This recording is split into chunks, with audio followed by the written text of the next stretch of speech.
So, Rich, thank you so much for taking time out of your busy schedule this week to come and chat to me today for Estate Agency Leaders podcast. For those people who don't know you, would you be able to give us just a bit of an insight into yourself, your background, and how you got started? Yeah, sure.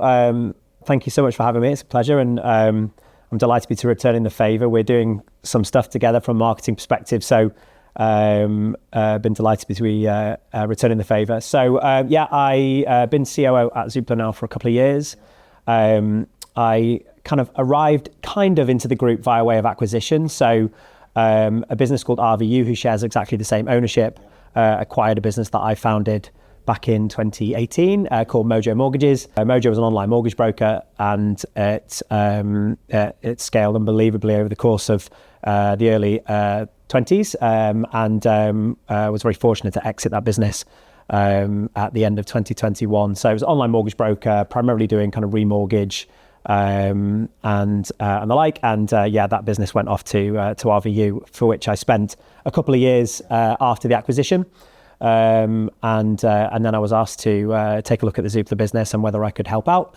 And a couple of months of spending some time with the team, and I was delighted to be offered the role. So now in post for a couple of years and really enjoying it. So Mojo Mortgages, 2018. What were you doing before that? What was your sort of journey into becoming a sort of self-employed entrepreneur? Yeah, I mean, always been an entrepreneur, really. I mean, in the sense that I always believe the best opportunity to kind of create value, create great consumer proposition, was to kind of be working for myself. I think that came from my upbringing, if I'm honest. My granddad was a fish and chip shop owner. My dad was a hairdresser. And they could have been any roles, they could have been in any industries. I think they were just more intent on the idea that they'd work for themselves and they'd be in control of their own destiny. And so I was kind of brought up with that mentality. And so I actually set my first business up when I was 21. It was a car finance business. I'd had a fleeting experience working in with another business doing car finance. And I was pretty sure I could do it for myself. An unnecessary degree of confidence at that age, if I'm completely honest. And so set up a business in when I was 21. I'm going to show my age now. Financial crisis hit about 3 months after I set that business up, and it was a torrid 12 months. But in that first 12 months, and due to the nature of the market, 2009, I learned that you got to pivot, you got to be nimble, you've got to be flexible. And it was an incredible learning curve. And over the course of kind of 2-3 years, I kind of developed and molded that first business that I set up into doing a variety of different things around financial services. And for a decade, that went really, really well. I built up a contact center. It was kind of a digital first business. So we did all of our own online acquisition. And we did a variety of different financial products, insurance, mortgages, second charge loans. We even did some kind of IVA referrals and debt management. And obviously at the time, there was lots of consumers struggling from a financial perspective. So it was another kind of string to our bow and an opportunity to kind of expand the business and offer back to consumer.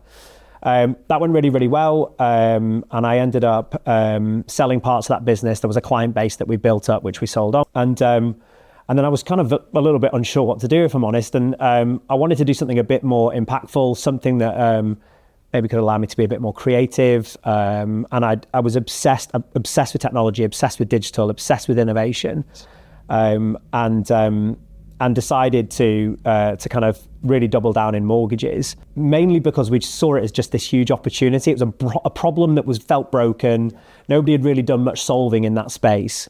And so obviously founded the Mojo Mortgages business. And then that was a really, really quick trajectory. We raised money probably a year after founding that business. We raised kind of 10-11 million pounds and started to really scale the business, and was very, very quickly acquired. And we were actually nearly acquired only 6-7 months after we started the business. So we clearly felt that we were onto something, that we were solving a problem.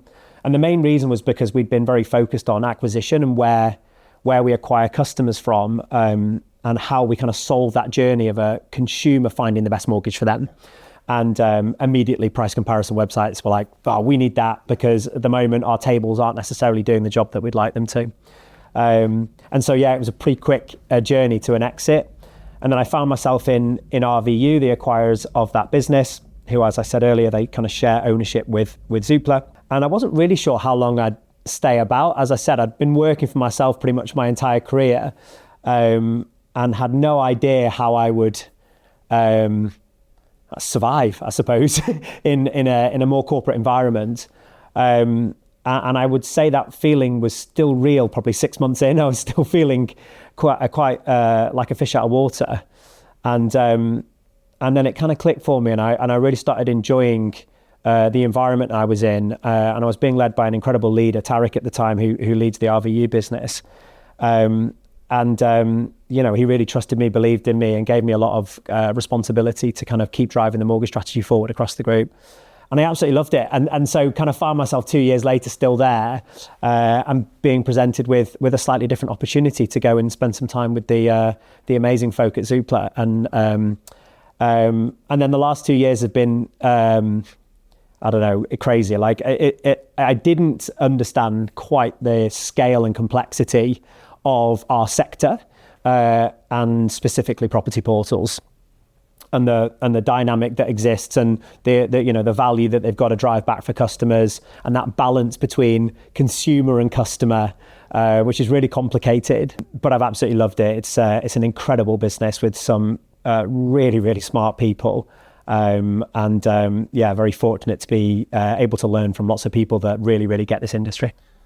Well, there's a lot to unpack there. So let me take you right back to the financial crisis, because I'm really interested in that. I actually set up my first self-employed business on the 1st of October 2008. We're similar then, I think. So, we knew what we were getting into at that point, because Northern Rock had just collapsed, Lehman Brothers had just gone down, and it was actually because there was a financial crisis that we had the opportunity to pick up the bones of a countrywide business at that point, and then take that on and make that our own. So I do think that actually, in times of adversity, you can often swim in the opposite direction to the crowd, and there's a huge amount of opportunity which exists there. And so how did you pivot that business? You mentioned that you sort of went in with with financing. What did you pivot it to? Yeah, I think I just pivoted to a business that could pivot wherever it needed to pivot, if I'm completely honest. And I'm not going to stake claim that we did that kind of like with a real strategic foresight, because I don't think we did. I just think at the time I was desperate to survive. Like I just started a business. I told everybody I was starting a business. Like I said, I was very young, 21, and I'm a winner.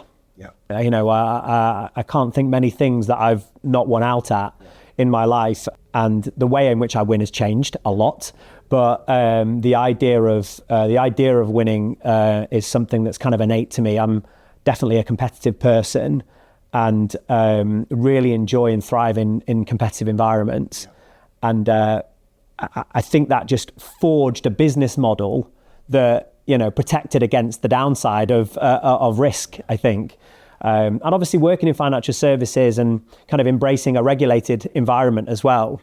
I still remember putting my FSA application, it was FSA, it's FCA now, application in it.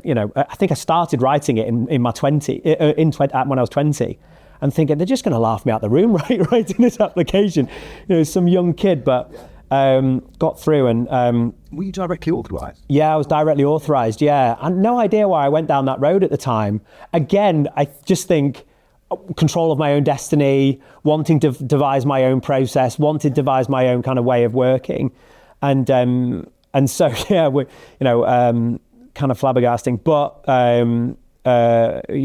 embraced that kind of regulated environment, and kind of again lent on that as something that could create an advantage for the business, especially at a time where I think certainly around financial services, there wasn't as much rigor around quality and message and advertising, and so we kind of really embraced that. But no, I would say we created a business that, if car finance was quiet, well then life insurance wasn't, or and we were able to just flex. And we created various different brands and kind of websites and online journeys that meant, we just moved the marketing budget from place to place. We all, learned taught ourselves PPC and how to kind of design or build web pages, and it was great fun. It was a brilliant decade, despite the fact that it should have been a horrific one. And ended up running a reasonably successful business throughout that time as well. I mean, one of the things which I think most self-employed entrepreneurs feel is that often the early days, when it was a bit chaotic, when you were learning on the job, it maybe wasn't your most financially successful period, but it was a tremendous amount of fun because of the uncertainty and the risk and the thrill of it all, and especially in your early 20s. And one of the observations you made is that, that consistent theme of being a winner in terms of your self-image, I think of myself as a winner, has changed as you've matured and got older, and the way that you win now is different to the way that you won in your 20s. How would you sort of explain that? Well, I can explain it really clearly. We rolled out a new set of behaviours at Zoopla last year, and one of our behaviours is win together. And I think that nails it perfectly. I think I probably had a bigger ego as a younger person, probably a bit more aggressive in nature, and over time you mellow, right? You have kids or you life experiences or whatever it is, and it teaches you patience. It teaches you really critically that winning is impossible on your own. And winning with a team feels much, much better than winning on your own in the odd instance that you do win on your own. And so I think over that kind of 20-year career, I think that was the biggest thing I learned, that there's nothing better than winning together. And so we rolled it out in Zoopla for lots of different reasons. One, because we were really on a journey to bringing customers back into the heart of our business and making sure that, if we're winning, they've got to be winning. But also as colleagues, we had... it was well publicised that kind of the Houseful Group was a collection of businesses, and we decided a couple of years ago, or maybe 12, 18 months ago, to kind of separate those businesses back out and run them independently. And with that came our ability to reintegrate our commercial teams and our people teams and our finance teams. And so there was a nature of us winning together as a collective, as a unified business with one focus. A real focus on how do we help customers win and really drive value and ROI to customers, but also to kind of bring customers closer to the fold as well. We spoke about that balance on marketplaces and consumer versus customer, which we maybe didn't have quite right. I don't think the balance, and so winning together was about that as well. The last thing which I just want to touch on from what you've told me so far is that transition from going from being a master of your own destiny, albeit presumably in a VC/PE-backed business at Mojo, to then going into a full corporate, whether it was an earn-out or whether it was just, I'm going to take this job and work with them for a period of time. And you thought, as an entrepreneur who'd been the master of your own destiny up to that point, that you might struggle with that, but you've loved it.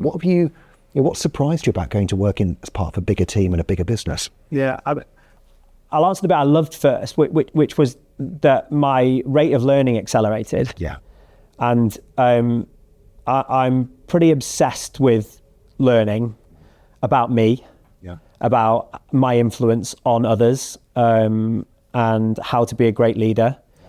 And after about 6 months, I actually felt, and I wish I'd done this earlier, or I wish I'd tried, working in some slightly larger organizations or different types of organizations prior to setting up a business, or you got there's no point, I don't have any regrets, but I really was enjoying this kind of world of just testing myself in different environments with really, really high quality people around me, and I was learning loads. And I think that was the big thing for me, that made me think, I'd like to stay and continue with this journey a little bit longer, and really test myself in this environment. And maybe back to that competitive piece, I think there was a few more kind of people for me to almost level set against and say, where am I? And I say that not, I wouldn't say like I'm outwardly competitive. Sure. I put a lot of pressure on myself. So quite inwardly competitive in the sense that I want to level peg and then say, okay, right, what can I learn from them? How can I become a more complete leader as a result of my interactions with them, and keep pushing myself?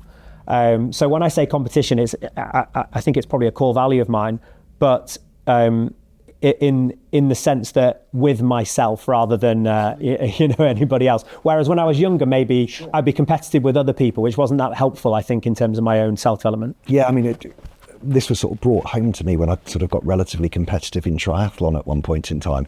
Whereas, at first I was sort of measuring myself against other people. And after a period of time, of course, you just realise that there's always someone faster than you. There's always people better than you. The truth is that the battle is to keep getting better. And one of the things I think about being an SME business owner, I've been a member of the Property Academy, which is now Leaders Inc., Peter Knight's organisation, for 10 years. I got my 10-year membership. Congratulations. Congratulations, Peter. In the sense that I'd be paying subscriptions. But it's fantastic value for money. And the reason I mention it is that up to that point, once I'd left the corporate environment, set up my own business, I think I atrophied a bit for a bit, because as you say, there weren't as many people. People were looking to me for leadership. And actually, where was I learning from? I'd stopped reading. I wasn't reading as much as I used to. And so I joined the Property Academy and then hanging out with people like Peter, they inspired me to start reading again, to learn from other business leaders who are in similar positions. So I think it can be one of the great things about the community of agents, which either, the events that Zoopla provide or the Property Academy provide, it can be amazing as places to learn. So if people don't engage in those, I would definitely encourage them to, because the thing is, you can learn from everyone. You can be better at 8 things than another person, but I guarantee there's one thing that they can do better than you, and you can learn that and go, thank you very much. Right, I'm now going to make myself just that bit better. Okay, well, listen, let's move on to Zoopla then, and let's move on to the role and the vision of the business. So one of the comments that you've made is about this idea of basically serving 2 masters, and you didn't describe it like that, but let's think about it in those terms. You've got your fee-paying agent customers, and you've got the consumers. And if you don't serve both of them incredibly well, you actually don't serve the other one, if that makes sense. Certainly, if you don't serve the consumers incredibly well, you're not actually delivering value for money for the agents.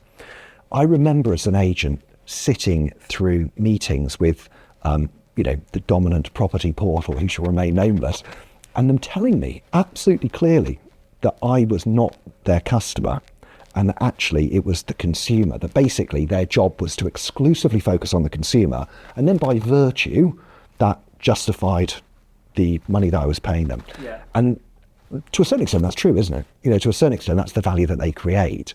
But I disagree. But it never sat. We'll get to it. But it never sat particularly comfortably. Yeah, I bet it didn't. It didn't.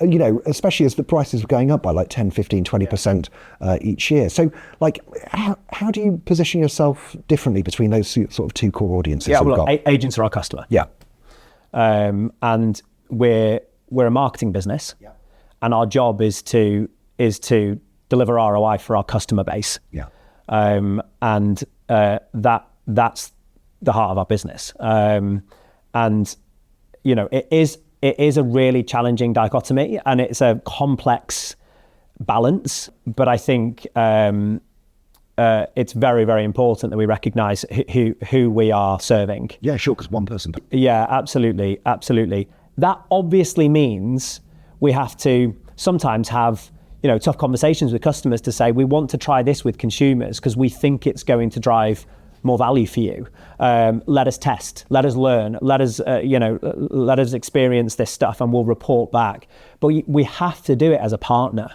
Yeah. And one of the phrases I use all the time in the business, and have done pretty much since I arrived, was, we've got to be a really great marketing partner for our customers, because they're amazing at marketing properties and expert knowledge and local area knowledge.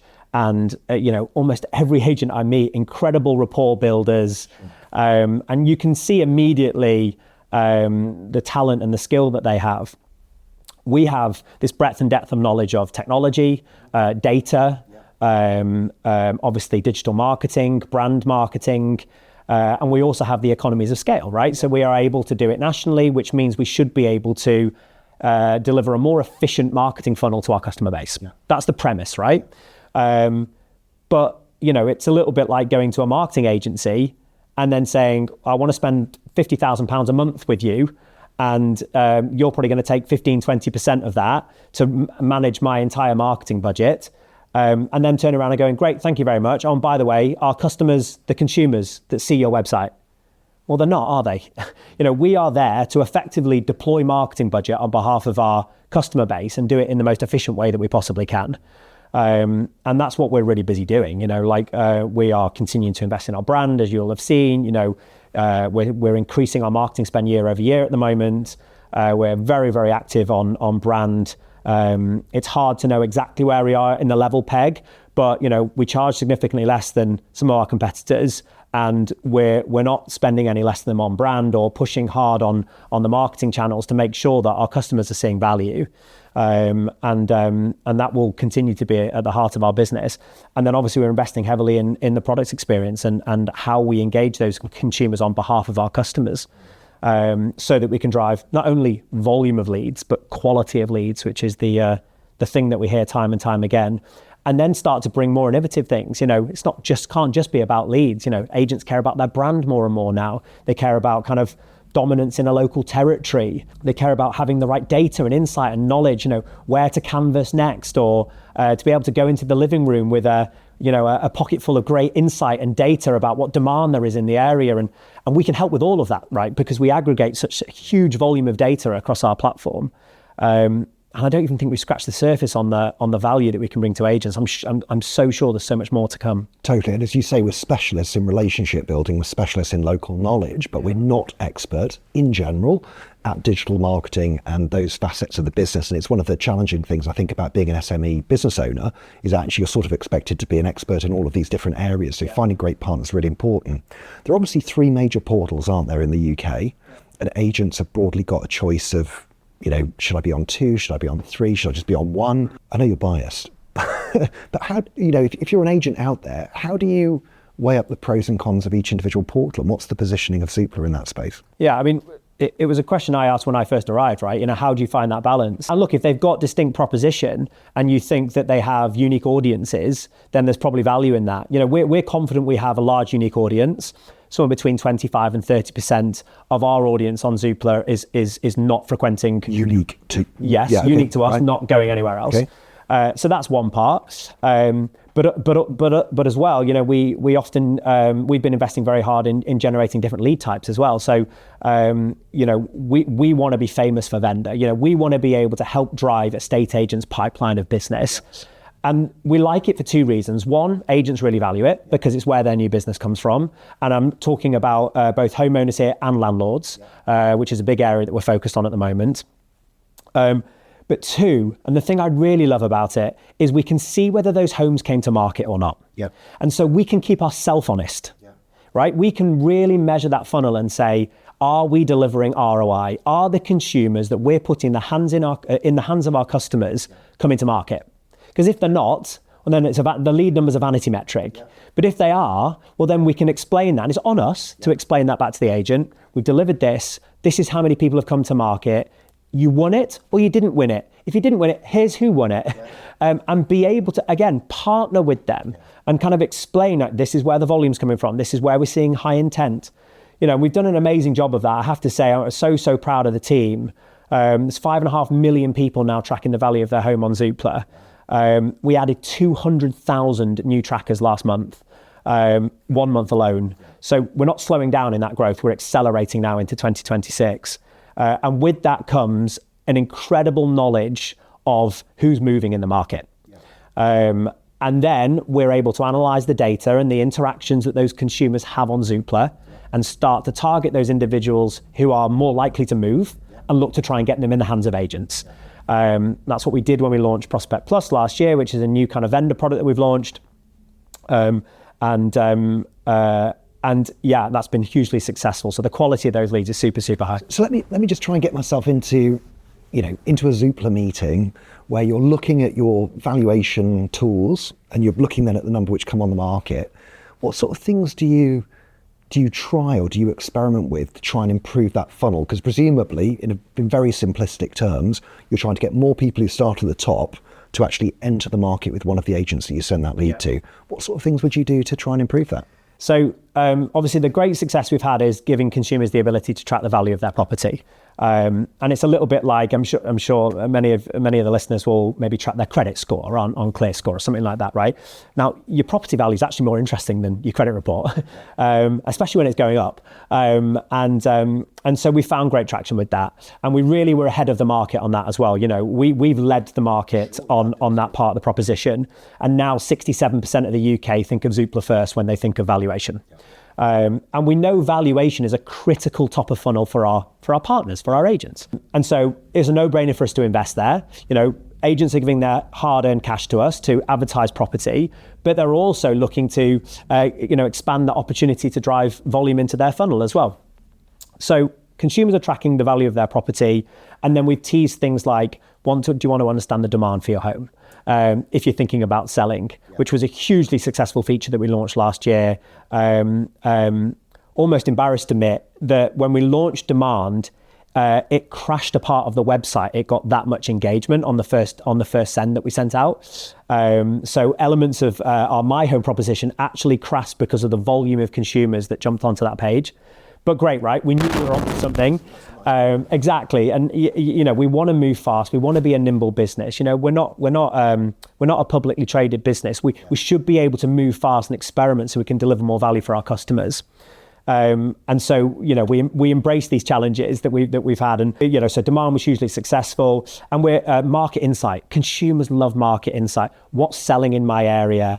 How long did it take to sell? Those types of things. So, do you have any evidence then that providing consumers with those additional bits of information beyond just the estimated value of the property is actually accelerating their path to market?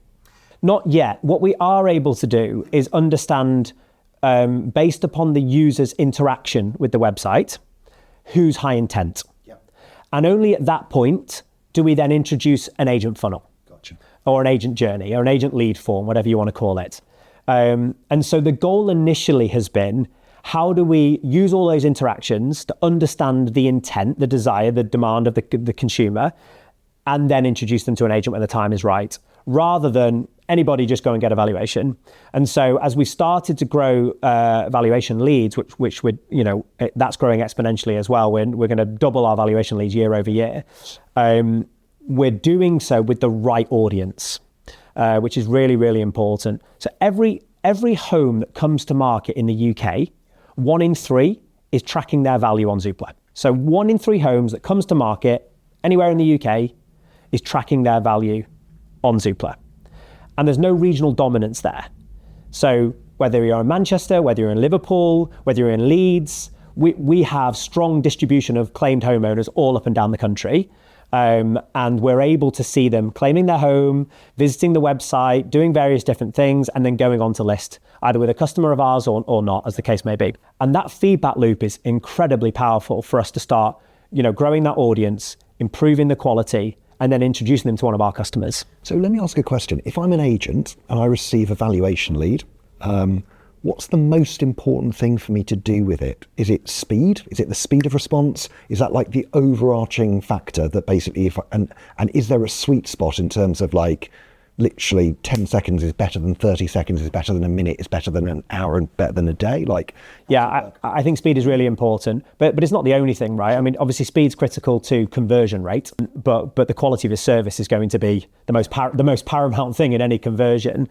And there's lots of things that go into that. And you and I have spoken tons about fees and, some agents feeling that they can only win on a competitive fee level, which I think certainly some of the customers that you're working with on new dynamic fee models would suggest different. I think we're starting to see some proof of that. And Zoopla are super excited to share some of your learnings in the coming weeks as part of a masterclass course that we're working on.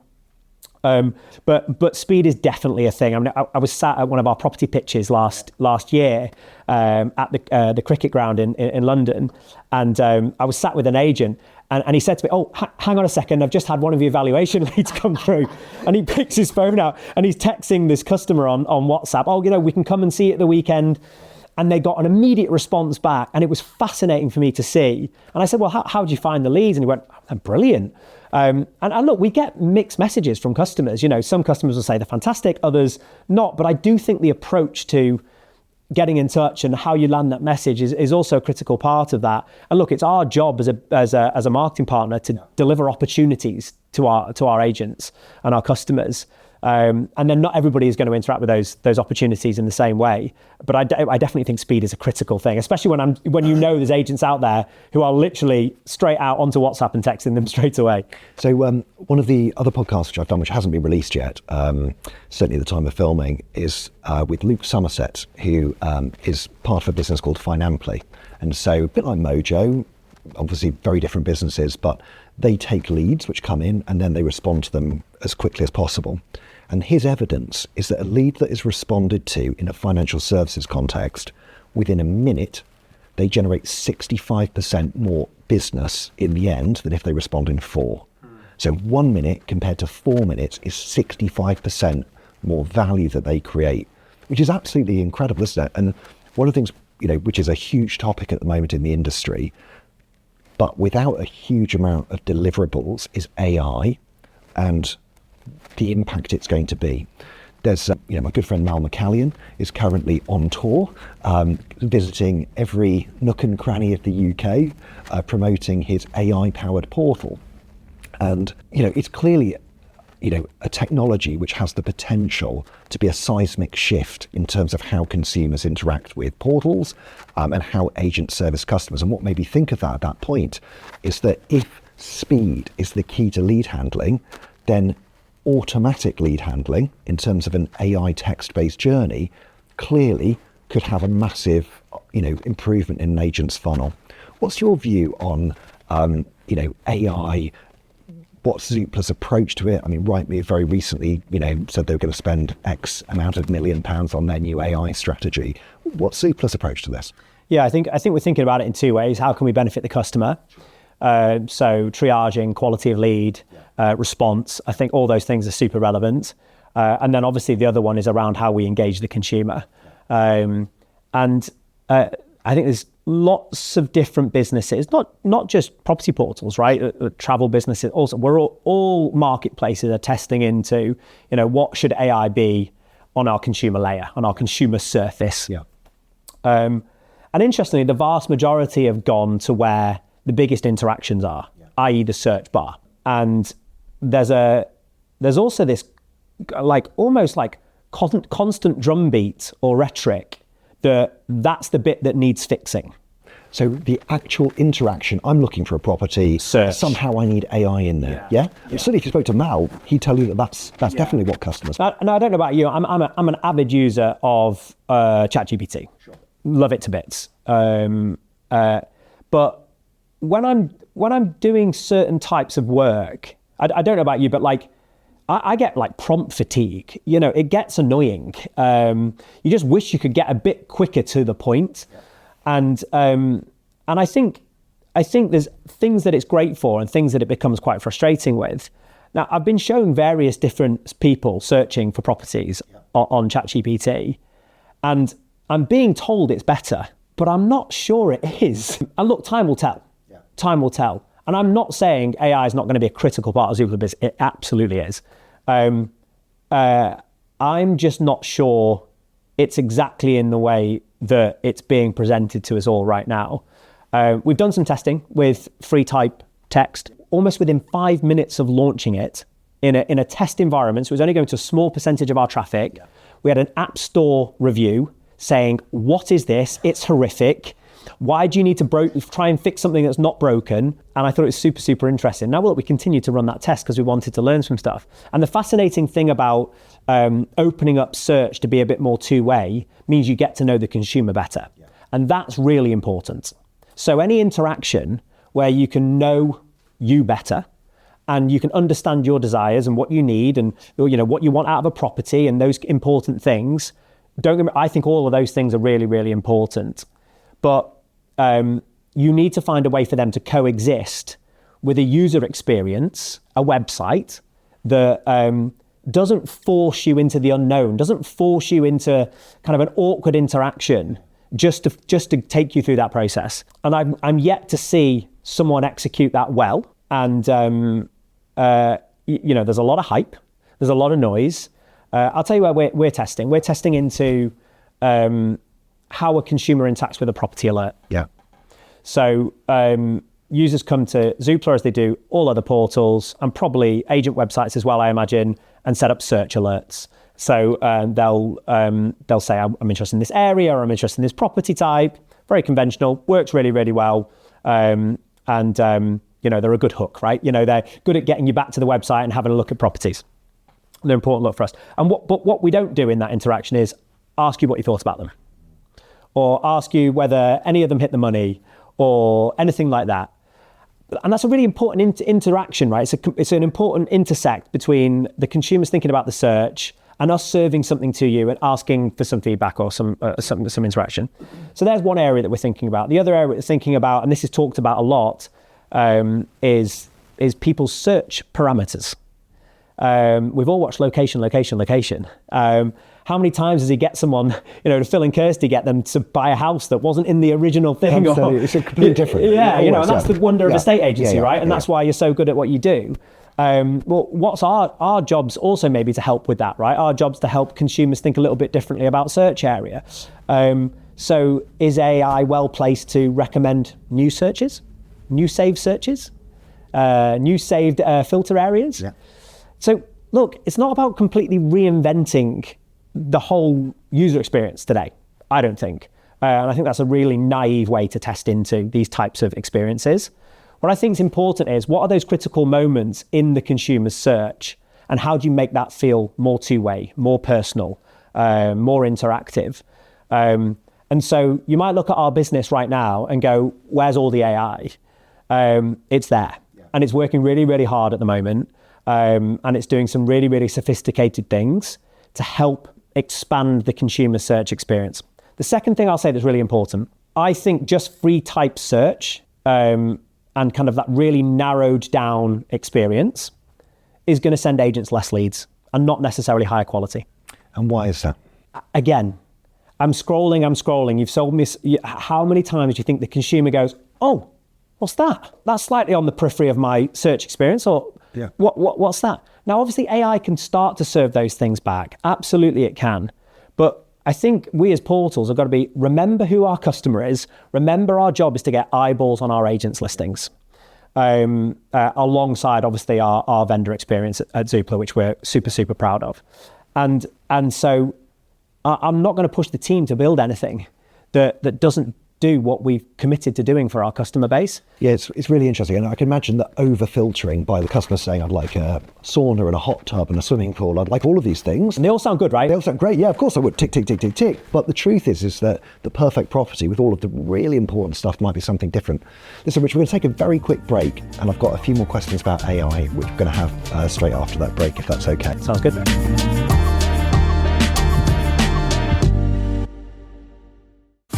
Changing your CRM at any point, which I've done 3 times in the lifeline of our business, is a big deal, and you want to make sure that you're moving with the right partner.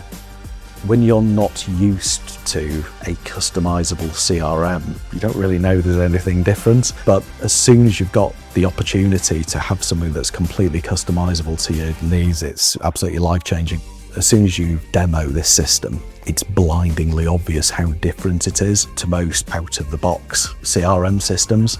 No longer am I sat for hours filling out spreadsheets, which is joyous, I have to say. What we've been able to do is really get under the bonnet of our business using the system. The business benefits that you're going to get from it by moving from something which is usually out of the box and works okay to something which can be adaptable and can really help you grow your business is game changing. Greenhouse has been 99% positive. So before the break, we were chatting about AI and how it could possibly help to assist you in getting to know the customers better. So one of the things I was thinking about as you were talking about your valuation funnel, the fact that you've got 1 in 3 people who move in the UK tracking their value on Zoopla. One of the things which I speak to agents about all the time is that agents often get lost about the job that we're actually trying to do. And here's my argument or my belief. I don't think that many people want to sell their home. I think that the majority of people are trying to achieve something else. They're trying to get their son or daughter into the new school. They're trying to upgrade their lifestyle and move from an area which is maybe not so good into a better area. And there's a story which goes behind that, which we just try and pencil as like schools, upsizing, downsizing, like a single word, and I don't like it. So I wonder whether if people are typing in, their requirements, or they're responding maybe to a follow-up from Zoopla, you might actually start to be able to capture some of those soft facts about those customers.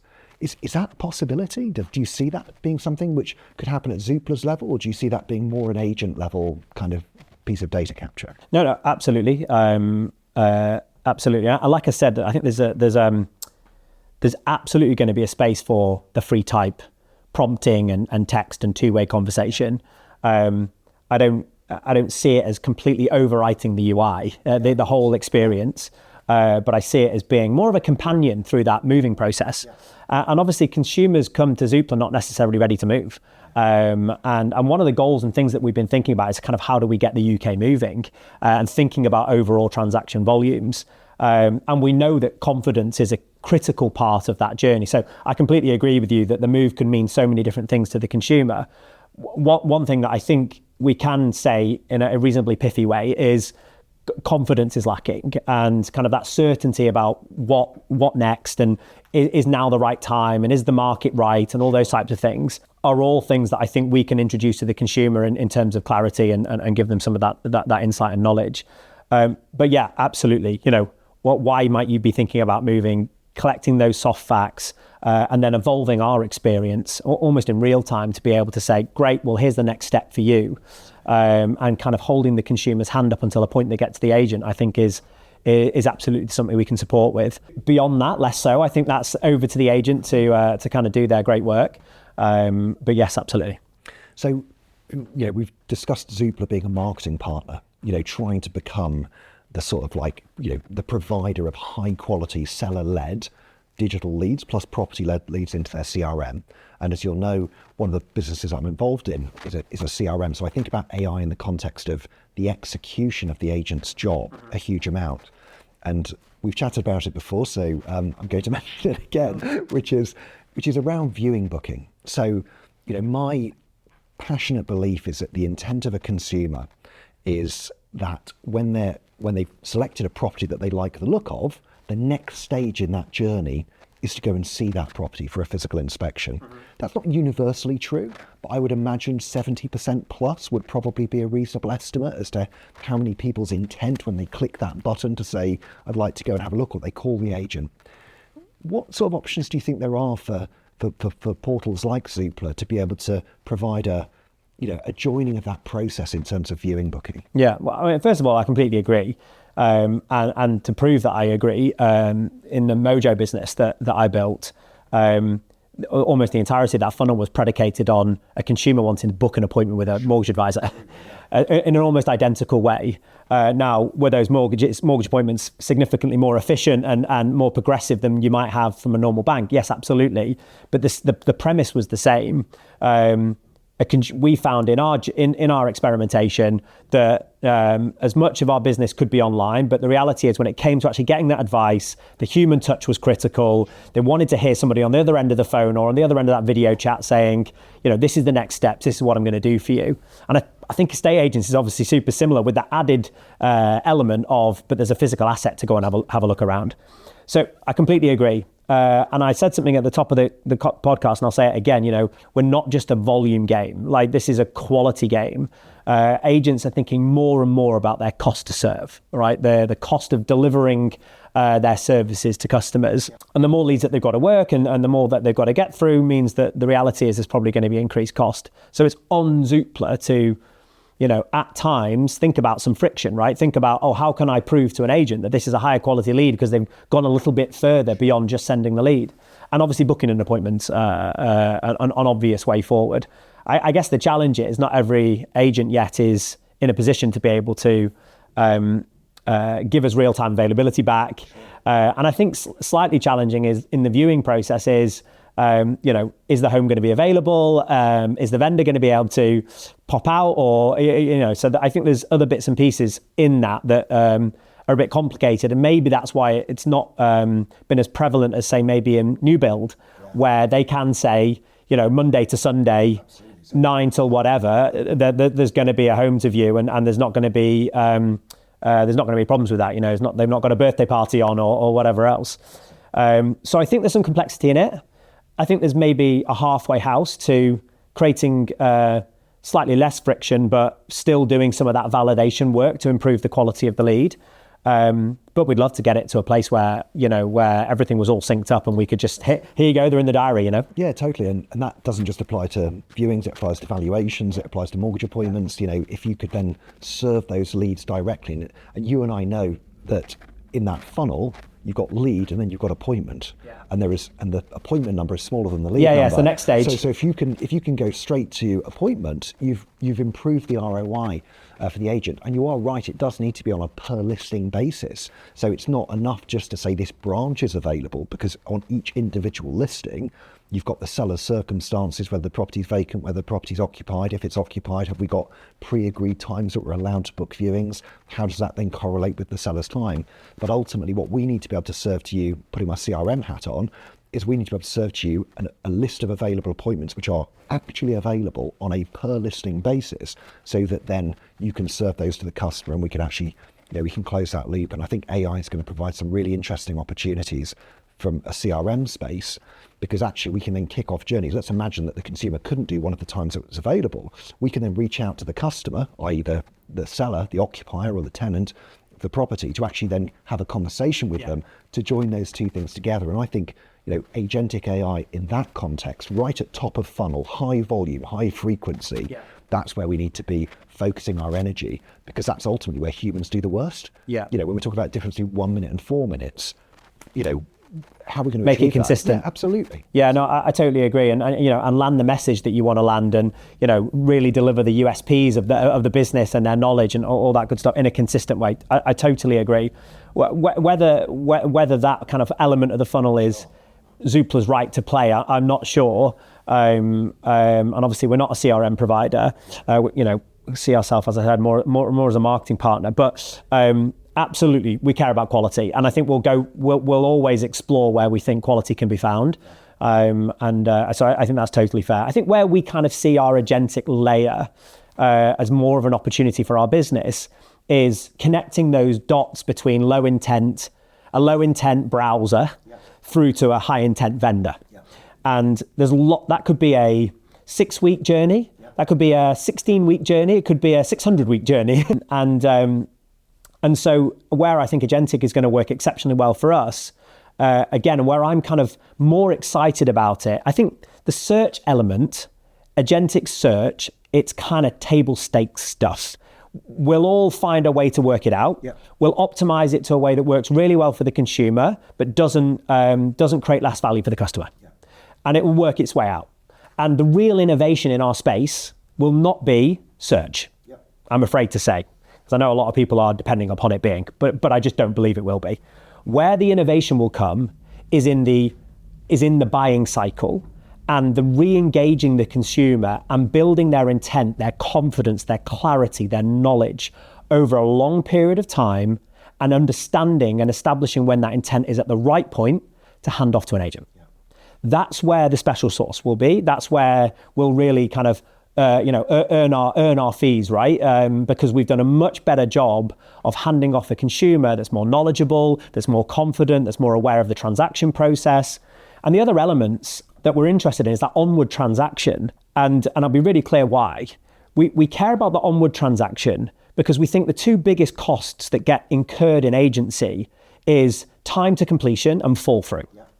And if we can prepare a consumer and keep that consumer prepared for a bit longer in the journey, then we've got a really good opportunity to make sure that, I want to go back to an estate agent and say, we've built a bunch of stuff for consumers with an agentic AI layer that keeps them engaged, keeps them ready, makes sure that if there's a task to do, they do it, all for the benefit of helping your time to completion and fall through rate. Agents tell us all the time, how do we get cash quicker? And how do we reduce risk? And consumers care about the same thing, right? How do I get my keys quicker? And how do I make sure it doesn't fall through? And in there's I think, like a clarity layer, some kind of layer that keeps everybody informed as to what's going on.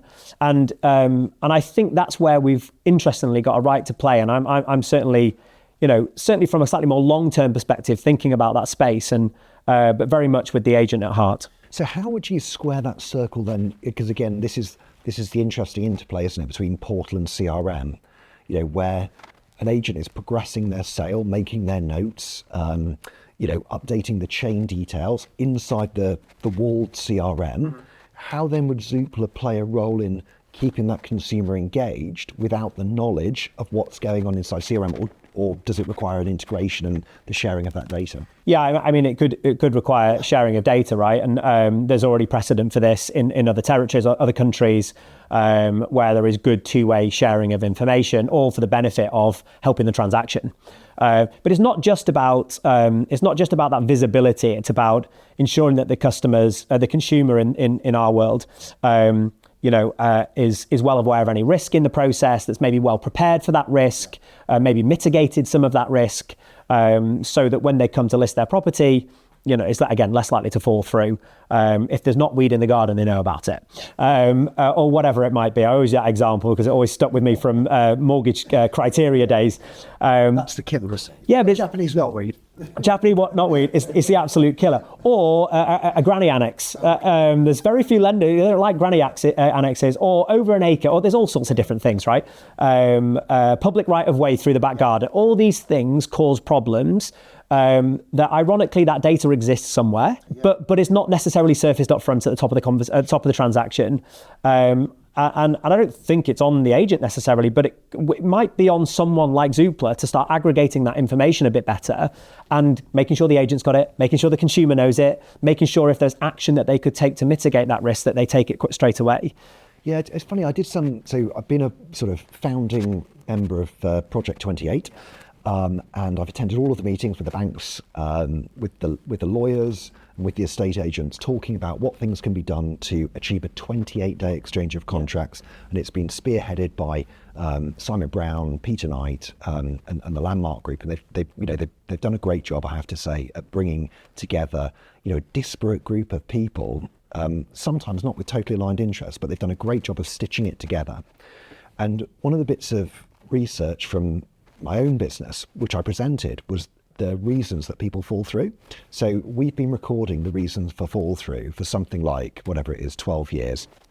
And 80% of the fall throughs are buyer initiated rather than seller initiated. And the biggest percentage reason is the condition of the property. Yeah. So if you were then going to just focus in, if you could only tackle one issue to make the biggest dent in fall throughs. Up front on that stuff. We sort of tried this in 2007 with home information packs.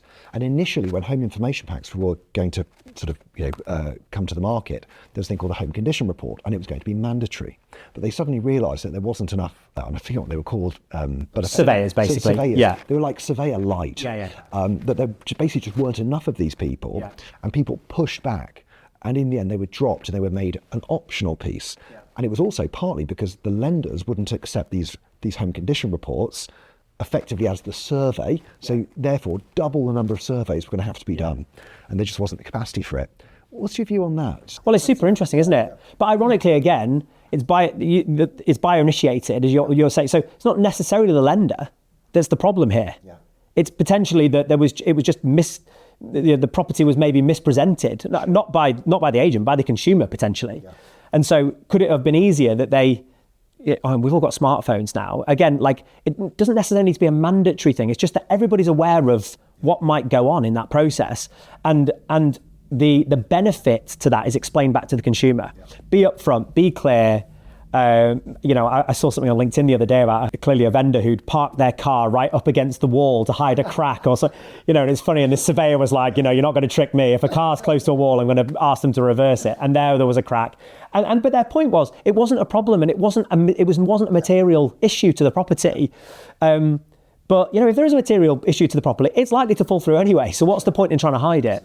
So I think it's back to what our job is, to try and educate the consumer, make sure the quality of the lead's there, that we're not creating forward risk for the agent. We want to be seen as a marketing partner, not somebody that presents risk into an agent's funnel.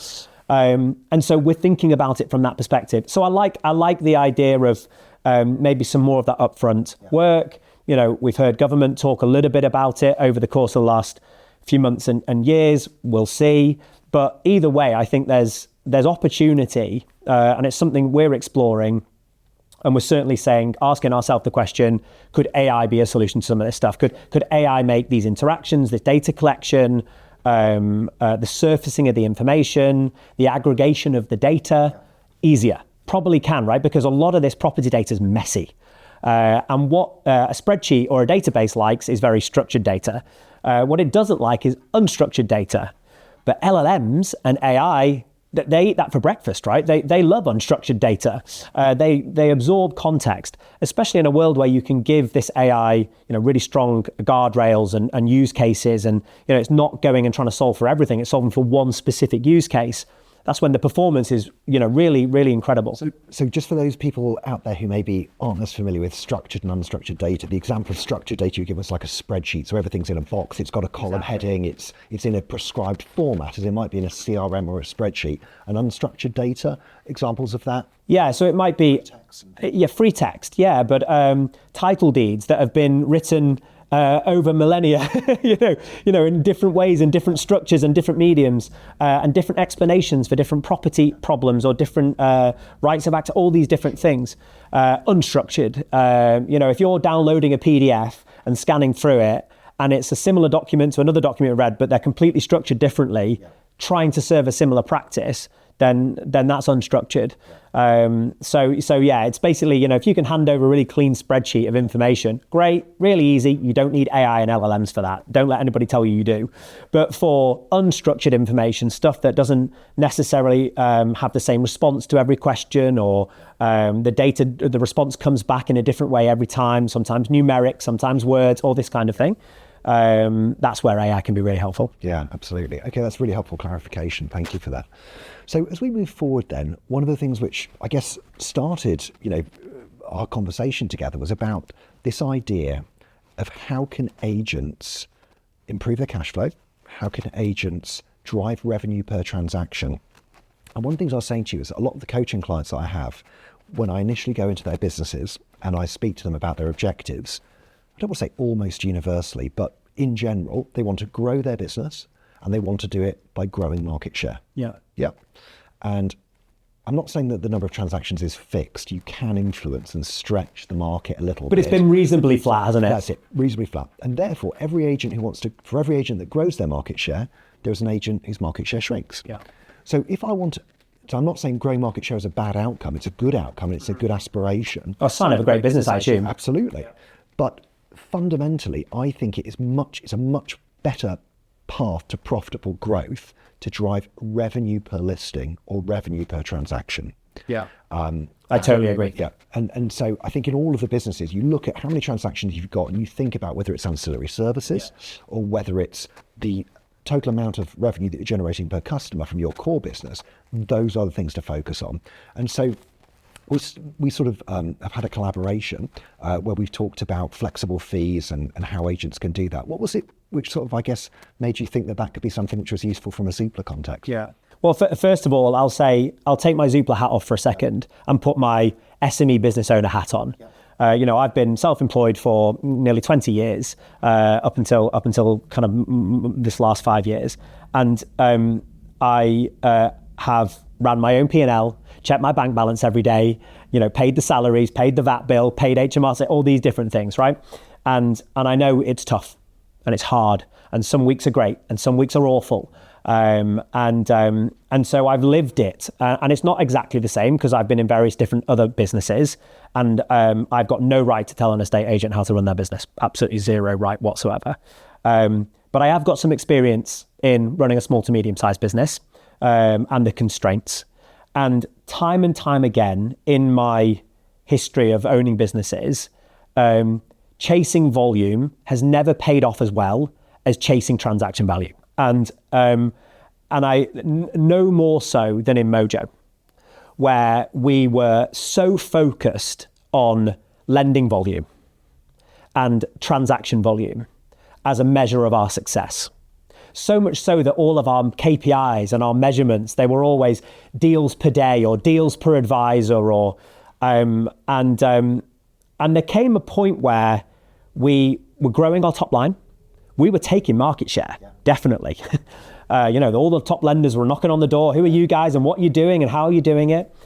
But we were having to raise cash, and we were struggling. And that was the most stressful part of that business. I should have been there having loads of fun. But we were constantly looking at the bank balance and saying, well, we're going to have to raise some more money here. We're going to have to keep investing back into the business. And there comes a point where you've got to start obsessing over income per transaction. And like, our business, the mortgage broking business, was focused on, it was fee-free, right? So it didn't charge a fee. So we didn't have that lever to pull. So we had a set number of levers that we could pull. We could go after a more affluent customer, and that helped our transaction. We could go after the cross-sell. So adding insurance has been the most obvious one for that business, and that's, a huge part of the P&L now. It was 0 on the P&L, and it's now nearly probably 40% of the revenue of the business. So that shows you the kind of upside you can find in kind of transaction adjacency. But we didn't have the fee to pull. But obviously we could go and find a higher loan amount that would give us a higher commission back. So there was all sorts of different levers that business could pull. And over the course of the last 4 years in that business, they've gone from an average transaction value of maybe £700 to maybe £1,200, £1,300. And that makes a huge difference to the profitability, to the growth potential, because you can reinvest. And I think it's really paid that business back. So when I arrived at Zoopla, Alex, our commercial director, was kind of giving me, I guess, the lowdown on the industry and the market and everything that's been going on. And he kind of said, it was his idea. Like, he was like, how can we help agents who have found themselves in this, and I say this with all the respect in the world, kind of a race to the bottom on fees. So they've found their situation where everybody's found this new normal of, you keep me honest, 1%. It depends. Maybe even less. Yeah, but the agents I work with, 1%. Yeah, okay. So so despite all of their costs going up over the last 20 years, despite the fact that transactions take 67% longer to complete over the last 20 years, despite the fact that fall-throughs increased over the last 20 years, marketing's more expensive, people are more expensive, premises more expensive, and also house prices have been growing faster than inflation in a lot of territories for a long period of time. The fees have not.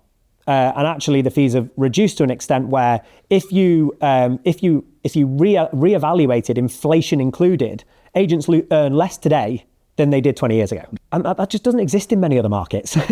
Unless you're providing a service to a supermarket or a massive business with really regimented procurement processes that are constantly squeezing you. You're trying to put a product on a shelf in Asda. That's where those unit economics are usually squeezed. That's where usually the revenue on an individual transaction is squeezed, and you have to rely on transaction volume. In the estate agency, it's a local business. In fact, it's a hyper-local business. And if you're a self-employed or you're a smaller agent or a more specialised agent, the reality is you should have a specialised fee model. You should have a fee model that works for your business, that allows you to deliver the incredible service that you deliver, which costs a lot of money because of the time spent and the energy and the emotion and the effort that goes into making sure all your customers are happy. And I'm just obsessed with this idea of how do we help agents get their fees back up. And I don't know what it was, and you'll know the history better than I do. My observation looking outside was there just came a point where there was a squeeze from either the online agents that came on, whose business models have changed. Most of those online agents aren't online agents anymore, are they? They might have online presence, but they're back to kind of local experts in markets. And the larger corporate agents, somewhere along the line, it's been, well, to compete, we have to charge less. And I think that that's not necessarily true. And I think you probably agree with me. Yeah, but we're just but at the same time, it's hard, really hard. So again, I've been there, not take Zoopla hat off. I've been there as a small business owner and felt the need to chase transaction volume, and I've flipped it to transaction value, and my business has transformed as a result. And it's such an important point for agents to understand. Part of the dichotomy, and I've got some of the guys I work with are what I would call market share maximalists. And what they understand, and this is the argument for lower fees, bigger market share, is that boards breed boards. Because people see me selling houses, that basically generates me free leads, which I don't have to pay for, because people call me, yeah? And there is definitely truth to that, 100%. And all of the agents listening will know that. But the question is, why do people pick you rather than someone else? And the challenge is that if someone doesn't want to use you, I believe, based on the evidence, and there's lots of evidence which I'll share in the masterclasses amongst other ways that I communicate it, is that the reason they pick you is not because of fee. It's because you've listened and understood what that customer really wants, and they believe that you've got a unique plan which will help them achieve that. And when I sit down with agents and I work on a technique such as the check back, which is basically paraphrasing back to the customer exactly everything they've told you about what they want, which is why I was so interested in the soft facts piece, because this is the nub of why people pick the agent they choose. If I go back to you and say, listen, Rich, from what you've told me so far, I think that what's driving the move is that you're worried about Tom and where he's going to go to school. You believe that if you can get him into Tadcaster Grammar Catchment, that he's going to have the best start in life. And my job that you're asking me to do is to try and get him moved by the 29th of July so that we can get him into the new school. Have I understood that correctly? And if the customer at that point goes, yeah, that's perfect. That's it. Yeah, that's the job I want. Yeah. And when I then go to the agents in the room and say, okay, am I winning that instruction, yes or no? Everyone in the room goes, yes, you're winning that instruction. And we haven't talked about fees. Yeah. We know fees because the thing is that how many agents actually, something as simple as that. It's back to confidence, isn't it? Totally, yeah. Like we've all had 3 builders or decorators or whatever come and give us a quote. Yeah. And how often have we gone with the cheapest one? I mean, so often in that world, the cheapest one was the one we were like, oh, the van looked a bit tatty, and they came in and they were mucky. Is the house going to be mucky after they do the work? And I'm generalising, but I think a lot of people think that way. Now, in the main, the vast majority of estate agents that I interact with, very professional, on point, look great, they've got great businesses, they care about their brand, all these different things. But you're right, we often buy service, don't we? And we often are willing to pay a little bit more for a service that we think will get us the outcome that we want. I guarantee you this year, on the back of some of the masterclass stuff we've done with you that we'll be rolling out for customers in the coming weeks, again, when this comes out, hopefully it's imminent, we will be saying, well, how do we now translate that into a PVR that becomes more like a pitch deck? Sure. So how do we go and say, here's my expertise in the area, and here's my knowledge, and here's how successful I've been so far, and here's the fee I charge. And by the way, it's the fee I charge because of all the things I've just been through with you. And I think your point's exactly valid. Right at the top of that, what's the pain point? So when they go in to do the pitch, we want to produce a tool and a product as part of our packages that allows agents to go, well, I already have had a quick call with them. Yep. I've worked out what their pain point is, or what their desire is, or what their goal is. And so when I come to do the pitch, I'm going to take that slide out, put that slide back in, build up a bit of a deck. So I come in with a lead on catchment or a lead on these types of things. So we're working on that right now. We're exploring relationships with data partners that are going to bring, a new dimension to the type of data and insight and information to really make that pitch feel great.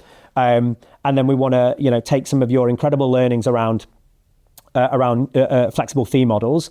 And I'll be super clear, for the listeners, we wanted to work with you, not because we like the sound of the idea, but you had case studies. Yeah. You'd been into multiple different businesses and come out and said, we rolled this out, their revenue went up. We rolled this out, the revenue went up. And you were also open, in this instance, it didn't work. And here are the reasons why it didn't work. And often it might just be, the agent actually has got to stick to it, right? And has got to be really disciplined with the process and brave. Yeah. And I think it is brave. So then how do we help them take that leap? Well, let's help them win more in the living room. Let's give them extra stuff that justifies the reason for that slightly different fee model. Yeah, Rich, music to my ears talking about a personalised presentation deck anchored on the customer's pain point, because this is the bit which agents miss.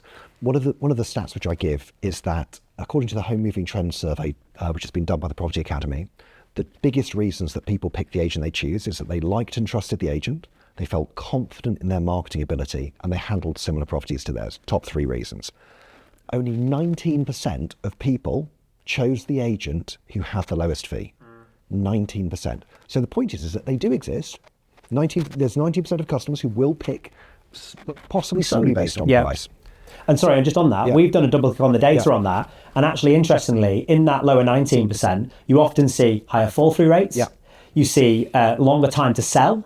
So ironically, there's also cost in that 19% that potentially exceeds winning the business. I mean, how many times has it been that guy or that girl who you negotiate with, you screwed you down on the fee, and you've done them a deal cheaper than you've done anyone else, and then they're the massive pain? Like, it happens time and time again. And the other big learning of flexible fees is that when you charge someone, influences massively how much money you get. And there was a study done in America which basically exemplified this psychological principle called loss aversion. And so loss aversion was described by Daniel Kahneman. And basically, there was a group of smokers who had to pay $150 each. And if they successfully gave up smoking after 6 months, they'd get their $150 back and they get $450 bonus. And there was another group who they got to try and quit smoking, who didn't put any money down, but they got $750 back if they successfully gave up smoking. So this group were getting almost double the financial advantage than this group were getting. Which one did better? Well, of course, it was the 150 up front. The 150 up front. Because actually, when people commit something to a process, they are psychologically invested and their behaviours change. Yeah. And look, this is why we like it, right? Because agents I totally agree. Agents will need to be brave to take the leap to do these things. It can seem scary, all these things. So another reason we think we've got a right to support here is because we can also drive a bit more vendor lead volume or a bit more instruction lead volume, right? So we want to try and pair up the here's how we would pitch with also, not here's how we would pitch, the tools for which you want to go and pitch. We don't know how to pitch that. That is the job of the agent, and we have no right to play there. We just want to give them tools that say, I want to grab this piece of data, I want to grab this piece of insight, and I want to be able to display it in a way the consumer gets. That we are good at. We get that, right? We get interaction with consumer. We'll be really good at that. And then can we support that product with some increased lead volume and quality? So the Prospect Plus product, we know that within 6 months of sending out one of our Prospect Plus leads, they instruct at 41%. So nearly 1 in 2 within a 6-month window will have instructed and their property would be listed for sale. So we know that the quality's there, and we're growing the quantity as well. So now it's the right time to say, we really want to be famous for vendor. We want to be that marketing partner that you can say at the end of each year, I got ROI from those guys. There's no doubt in my mind. And you know what? I actually spent a bit more money with them on this year because I bought some more product for them. I bought some more some vendor leads or valuation leads from them. But they've done a really good job throughout that period of showing me the ROI that I got. And there's not a debate about it. The last thing we want to be is a business where our customers are begrudgingly renewing or begrudgingly paying more money. We've got to create products that you come to me and say, Rich, I want to spend more money with you guys because you've shown me the value. And we really like that instruction journey. We think we've got a right to win there. Like I said, we're already famous for valuation, top of funnel. We're growing this incredible homeowner base, which again, we've got homeowners and we've got landlords in that base, which we're super excited about. And then it's onward journey. How do you win that business? How can we support you in winning that business? Whether that be the pitch, whether it be nurture. You've pitched in the living room. Great. Do you want your brand to now be a bit more visible on Zoopla whenever that individual consumer comes back to Zoopla? These different types of things, right? That just builds digital footprint through the funnel. And then gives the agent the confidence to maybe pitch a slightly higher fee. And then if everyone's winning, great. We're a business at the end of the day. We're clearly here to try and grow revenues and make our business more performant. But we are obsessed with this idea that we've got to win together. Yeah. Well, and as you mentioned, that's one of those core values that you've now spelt out into the DNA of the business. So as a final thought then, if you had one piece of advice for an SME, estate agency business owner, as they go through 2026, what would it be? Single piece of advice. And it can't be spend more on... I would never say that. We have to earn that. We have to earn that. Look, 2 things really. On the fee model, experiment. Yeah. Just experiment. It doesn't have to be with all the customers. It doesn't have to be with all of your negotiators. You could run some experiments. and see how it goes.